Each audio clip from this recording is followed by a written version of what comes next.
We'll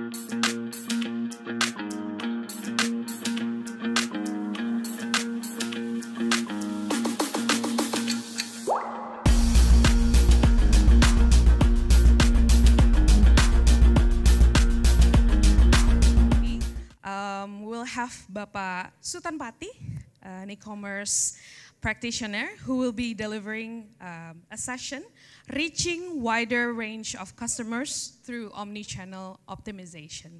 Dan juga I would like to invite our moderator Mbak Ayu Mulyasari from Circle.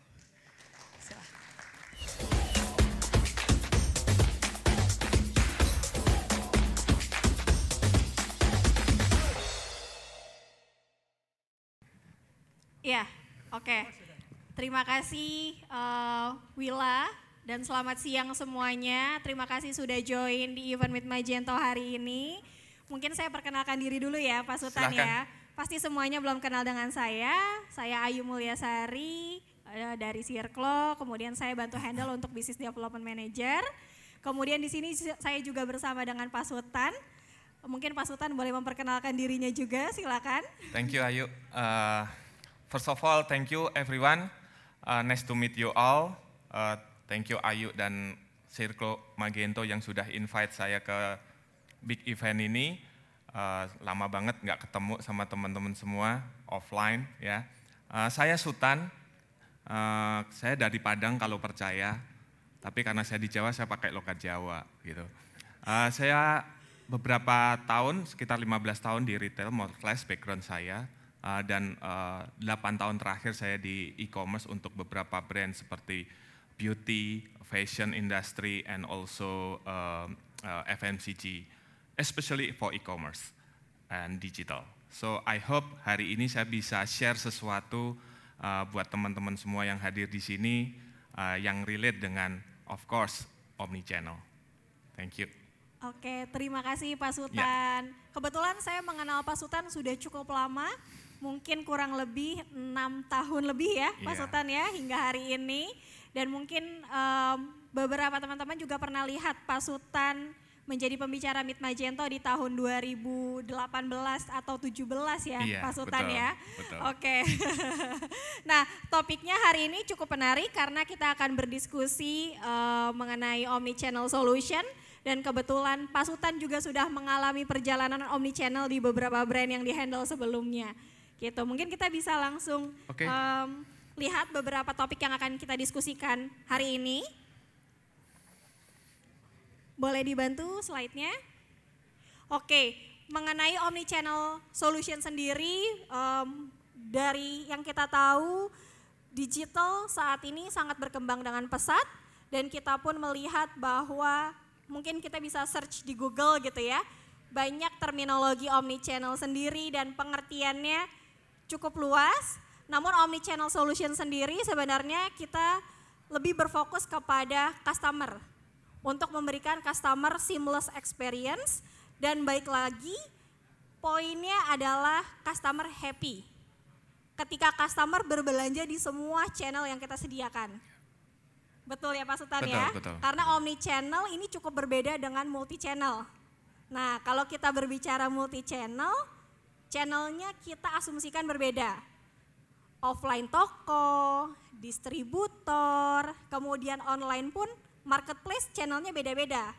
Tokopedia, Shopee, dan yang lainnya. Inventory, produk, harga, kita pasang semuanya berbeda. Tapi kalau kita berbicara omnichannel, point of view-nya adalah customer, mereka harus mendapatkan experience-nya yang sama. Let's say kita sebut brandnya Nestle gitu ya, atau brand A. Nah ketika berbelanja customer harusnya mendapatkan experience yang sama nih, baik dari online platformnya maupun ketika berbelanja ke toko. Seperti itu. Nah mungkin mau ada sedikit tambahan dari Pak Sutan mengenai omnichannel solution. Ya, jadi kalau berbicara 15 tahun yang lalu gitu ya, saat online ini belum booming seperti sekarang, rata-rata retailer di Indonesia itu coming from offline, ya, buka toko, buka mall, buka toko di dalam mall, atau dedicated store, specialty store, dan yang lain. Ya.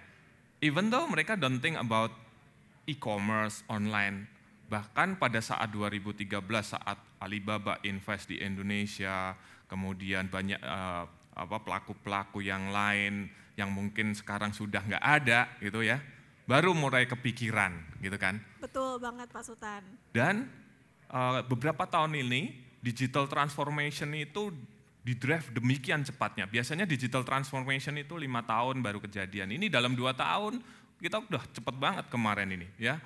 Yang nggak kepikir jadi kepikir semuanya. Dan bisnis pun juga relate ke situ. Akhirnya apa? Mereka reaktif. Ini not to mention big brand, small brand, everyone buka online, ya kan?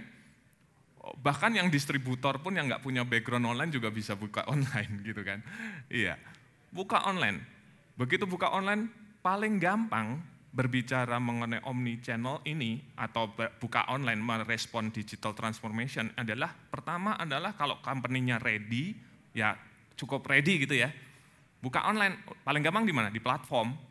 Jual barangnya, aku punya barang, jual di platform, selesai. Betul. Online. Maksudnya gitu kan? Di platform yang sudah ready. Exactly. Ya Pak, oke. Ya, kalau yang udah siap infrastrukturnya, tambahan, buka brand.com, ya kan? Yang penting buka online, saya eksis, bisa woro-woro di Facebook, Instagram, gitu kan? Kalau yang belum ready ya udah, business as usual, gitu. Nah, once berbicara demikian, apakah mereka sudah omni-channel? Padahal dia buka offline, punya online di platform, punya brand.com. Udah belum? Belum tentu, ya kan? Karena mereka tidak terintegrasi satu dengan yang lain. Efeknya apa? Sebelum pandemi itu orang belanja online, kalau saya reading, itu tuh sekitar 11% orang hanya belanja online. Sisanya belanja offline. Atau both online and offline. Online and offline itu sekitar 20%. Ya. Tapi sekarang nowadays setelah COVID situation di mana behavior consumer berubah, change, everything change, itu kalau di total dari yang belanja online maupun yang belanja both online and offline yang majority online itu bisa 80%, 30% ke online, both online and offline more or less ke online itu sekitar 50%. 50,3%. Ya. Artinya apa? Ini switch.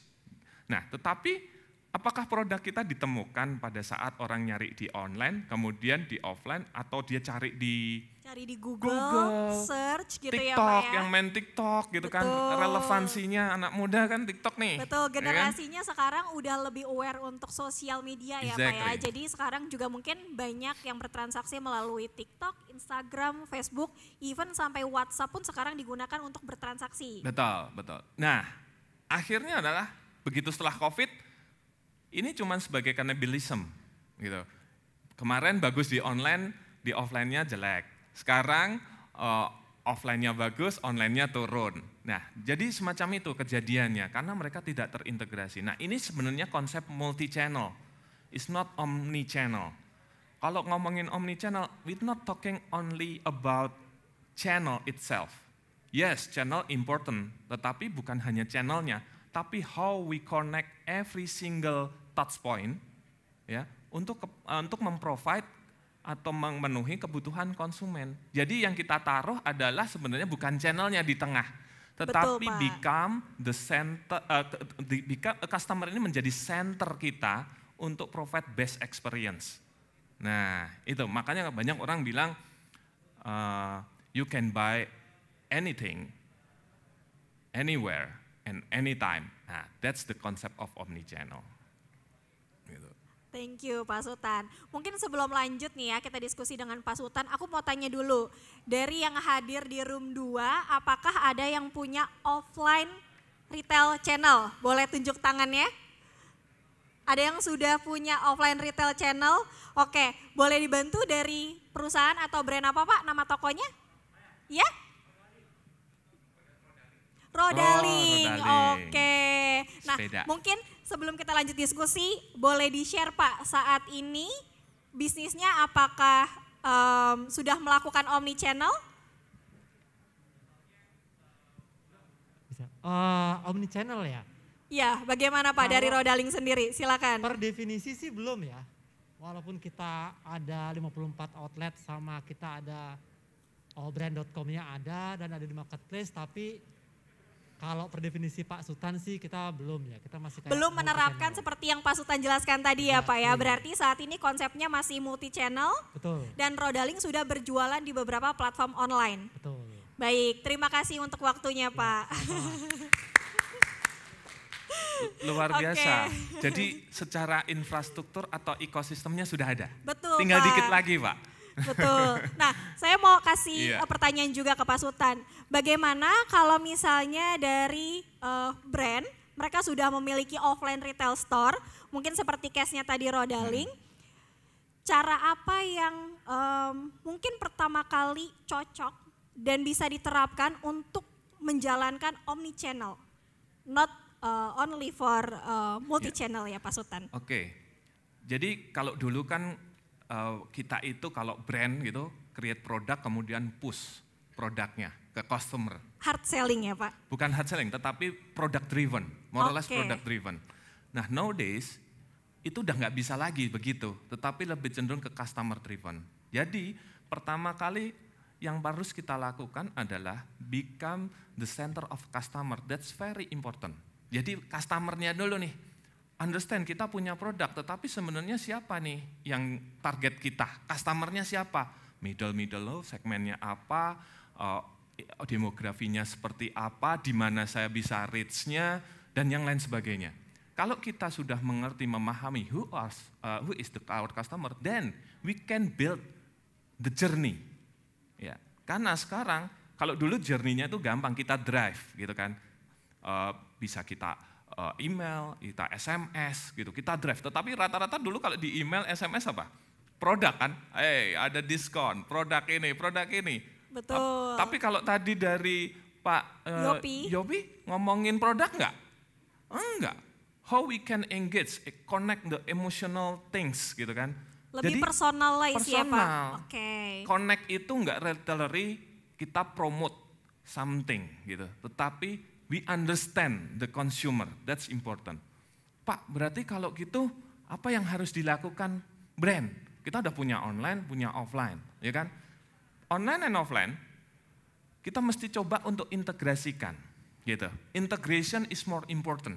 Integration itu nggak hanya berbicara mengenai sistem aja, tetapi data juga perlu. Kenapa? Karena kita bisa tahu, konsumen A ini belanjanya biasanya jam berapa sih?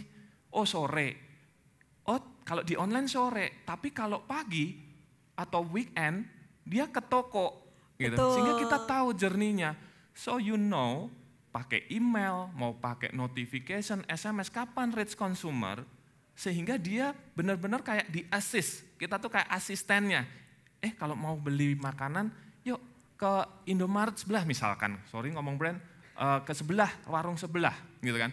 Tapi kalau baru me time, jam 7 pas buka handphone, udah tahu kita, nih jam 7 kita me time nih, ayo kasih nih Tokopedia hijau, orange. Kasih gratis ongkir Pak. Gratis ongkir, karena sekarang gratis ongkir bener loh, ini gratis ongkir ini. Betul. Customer kalau beli online menginginnya gratis ongkir. Kenapa? Experience-nya dianggap sama, pergi ke supermarket terdekat, minimarket terdekat dengan di online. Maunya pesan sekarang datang langsung barangnya. Tapi kita bisa incentivize menggunakan gratis ongkir, voucher cashback, dan yang lain sebagainya. Jadi balik lagi, understand the consumer, the behavior, and create the journey to deliver the best experience in online. Itu kuncinya. Betul, dan balik lagi sebenarnya karena kita melihatnya bukan dari sisi product driven, tapi kita melihatnya dari sisi data atau mungkin loyal customer-nya ya Pak ya. Jadi kita bisa tahu kemauan customer seperti apa, produk yang biasa dibeli seperti apa, jadi treatment-nya lebih personalized. Pertanyaannya malah gini, yuk, tapi kita nggak punya customer data gitu. Itu banyak pertanyaannya Pak, saya sering ketemu. Kalau saya diskusi dengan banyak orang, brand juga, nggak mungkin nggak punya customer data. Pertanyaannya seberapa besar, seberapa lengkap, seberapa bersih data Anda, gitu. Pak, saya cuma punyanya data dikit, nggak apa-apa. Dari data yang dikit pun kita bisa melihat, oh customer-nya seperti ini. Dan kita ambil look like-nya, kita targeting orang di luar sana. Ya kan? Masuk lagi. Selama kita bisa platform yang tadi, baik di platform maupun di online kita bisa integrasi, it doesn't matter how many data that you have, maka itu bisa kita gunakan. Karena kalau dulu berbicara kan 5 tahun yang lalu ya Pak Mul ya, big data, kita ngomongnya big data. Oh kalau big data kita ngomong Telkomsel dan yang lain sebagainya. Kalau bisa kita pakai SMS, udah targeting orang sembarangan. Sekarang udah nggak big data lagi teman-teman. Tetapi kita smart data. Smart data is more valuable untuk growing your business. Nah smart data itu apa? Wah itu dibedah lagi nanti ada session khusus Pak Mulyadi ya. Pak Mulyadi jagonya ini. Gitu. Kita tambahkan sesi smart data di next year ya. Oke, nah balik lagi ke omnichannel solution yang mungkin tadi kita lihat fokusnya banyak dari sisi teknologi. Tapi nyatanya sebenarnya kita juga bisa lihat dari sisi data. Nah ini yang kadang dari sisi brand juga mungkin dilupakan ya Pak, karena fokus untuk menggabungkan beberapa channel yang sudah ada, di-merge jadi satu dan di-manage dan juga dikelola agar lebih mudah. Baik dari sisi produk, inventory, promo dan yang lainnya. Betul. Tapi untuk data ini one thing yang memang harus perhatikan kembali ya Pak ya, karena memang itu juga kita salah satu cara yang bisa kita masuk melalui omnichannel solution, mungkin melalui loyalty program. Betul. Atau mungkin tadi email marketing dan yang lainnya. Oke, nah mungkin berkaitan dengan customer data, kalau misalnya dari beberapa brand mereka sudah berjualan online dan mau melakukan omnichannel solution, kemudian bagaimana sih Pak untuk fokus dan tetap stabil agar balik lagi kalau dari sisi sales atau penjualan mungkin melihatnya adalah ROI. Nah ini banyak banget dari sisi brand ataupun manajemen yang melihat angka ROI. Bagaimana cara kita mengukur kesuksesan omnichannel sendiri yang berdampak kepada ROI Pak Sultan? Matriksnya gitu ya. Betul. Iya. Depend on the stage dari company itu mengimplementasikan sebuah omnichannel gitu. Ada yang masih early stage. Kalau gini, berbicara mengenai omnichannel itu kayak berbicara mengenai 360 degree. Karena ada marketing involved di situ, ada digital marketing, ada betul. Ya ngeling semua itu. Semuanya balik lagi ke customer 360. Iya betul. Kalau dulu kita masih bisa arahkan. Kalau konsumen lihat iklan di Facebook, kita ajak mereka untuk klik masuk ke salah satu platform, beli, kemudian nanti kita targeting lagi, pakai push notification, muter. Kalau sekarang nggak begitu journey-nya. Journey-nya saya buka Facebook, dapat iklan, beli langsung, klik, iya, lihat, nggak beli tapi udah tutup aplikasinya, besok lihat TV, lihat media di televisi, ada iklan produk yang sama, ingat, oh iya, aku mau beli ini kemarin nggak jadi, ya udah dah, buka, digangguin anaknya, tutup handphonenya lagi, buka WhatsApp, chat temennya ngechat. Wah aku kemarin beli kopi ini enak banget nih, gitu kan. Oh iya ya, gua mau beli. Dan saya beli, buka aplikasi yang hijau misalkan, beli di situ. Nah journey-nya tuh could be vary sekarang. Kalau dulu bisa streamline gitu, sekarang could be vary. Nah pertanyaannya, kita harus di mana? Ya kan? Kalau kita understand who is our consumer, so we know how we can communicate and reach the consumer. Ya kan? Nah, terus ngitung ROI-nya gimana Pak? Kalau kita berbicara gini ya, ultimate goal-nya pasti revenue, business growth, revenue, ya kan, conversion rate, conversion ya kan? Sales. Iya, sales and everything. Tapi karena saya berbicara di sini yang saya garis bawain adalah consumer, the center of consumer, maka metrik kayak semacam customer lifetime value, kita ada 3 nih. Customer lifetime value itu mengindikasikan bagaimana customer ini loyal terhadap brand kita. Sayang sekali kita udah invest banyak, kemudian dapat customer baru, habis itu nggak kita apa-apain, kita nggak retain.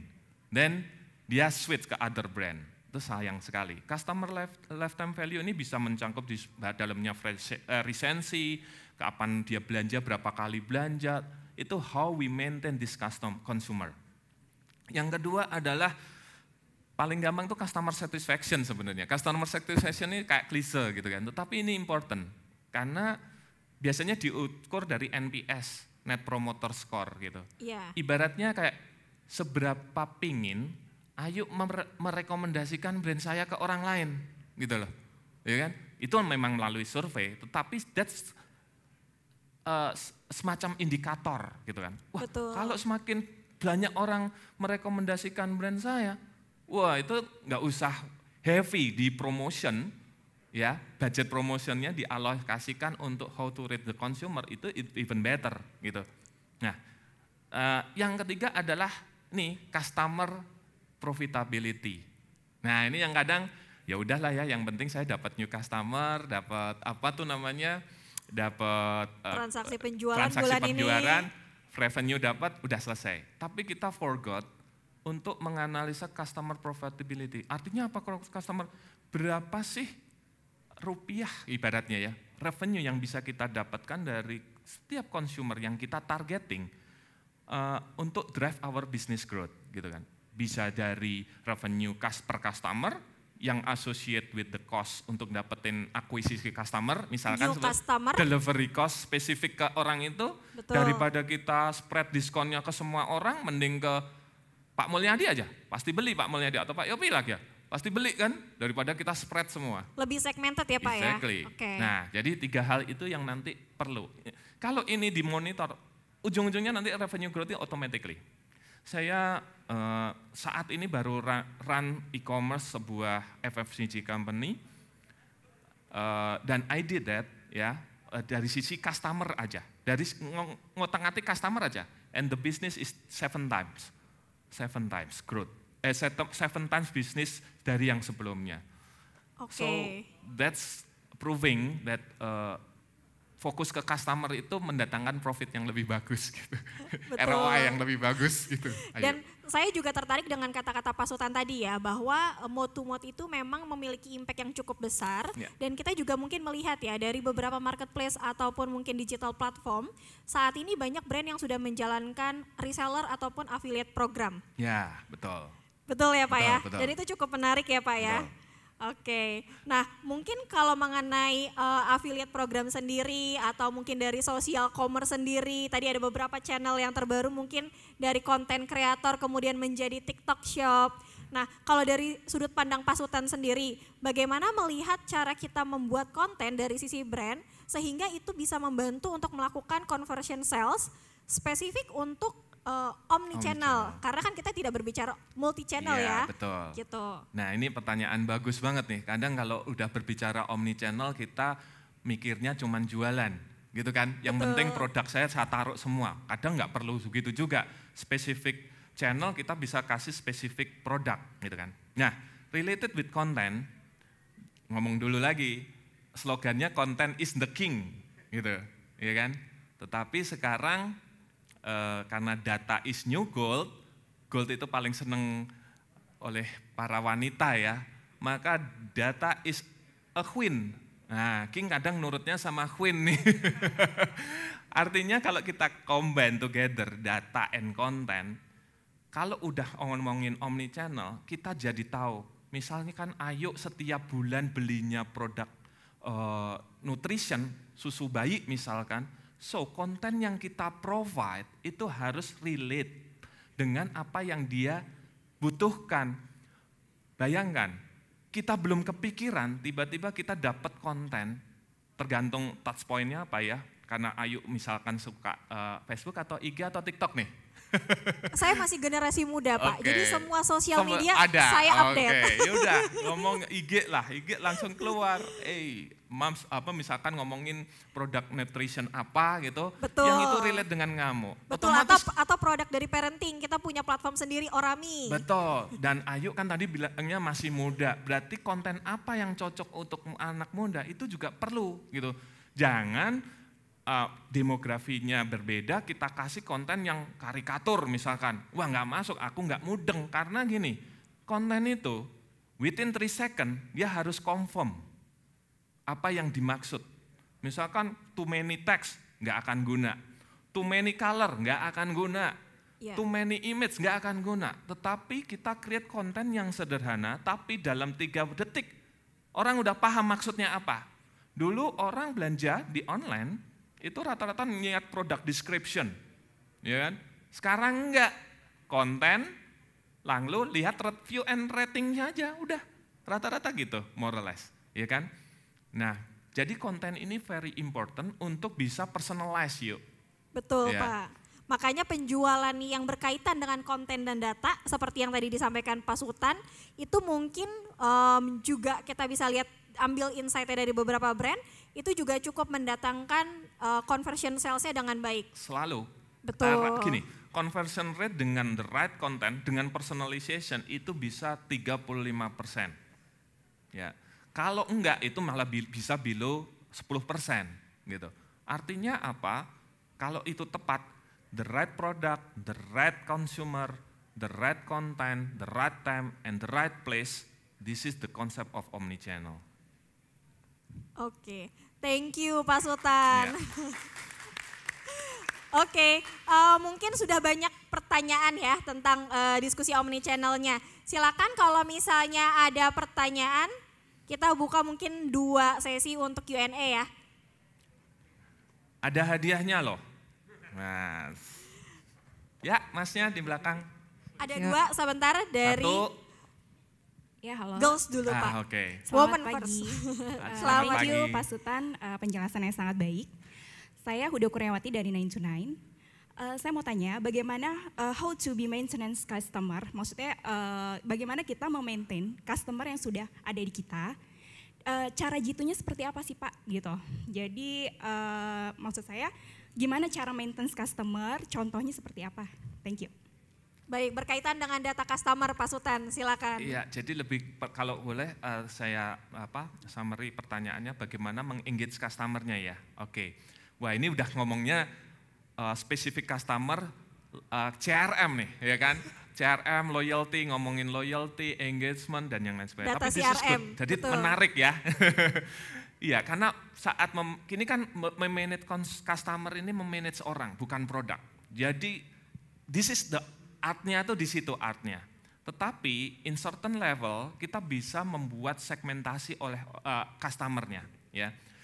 Misalkan paling gampang kan mendatangkan customer baru, itu paling gampang. Gampangnya gimana? Ya udah kita spread aja. Contoh voucher, pasti kita nemu customer baru, ya kan? Tetapi setelah menjadi customer baru, itu PR-nya mau diapain nih customernya supaya mereka stay with us.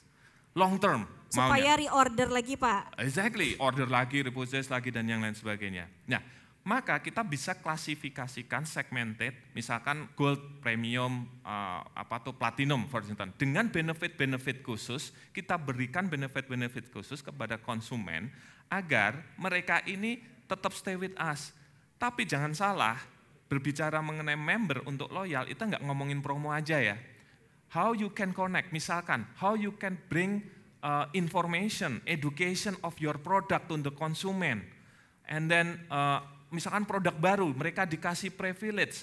Mereka itu kalau jadi member, pasti pengen ada sesuatu yang berbeda. Aku kalau jadi member pengennya ada sesuatu yang berbeda buat Sifatnya dibandingin lebih yang lain. eksklusif ya Pak ya. Exactly. Nah, jadi itu depend on your product, your journey yang mau dibuild di dalam membuild customer member journey. Nah, yang penting dilakukan juga adalah kalau bisa dapetin datanya, member ini juga belanjanya di mana aja, apakah dia di offline atau dia di hijau, orange atau yang lain. Nanti brand bisa bekerja sama dengan platform yang memang menjadi target si konsumen itu untuk bring another experience. Bahkan sekarang di platform pun udah punya toko member gitu kan. Masing-masing platform punya exactly. Pak. Dan kita bisa tie up di situ as a official store.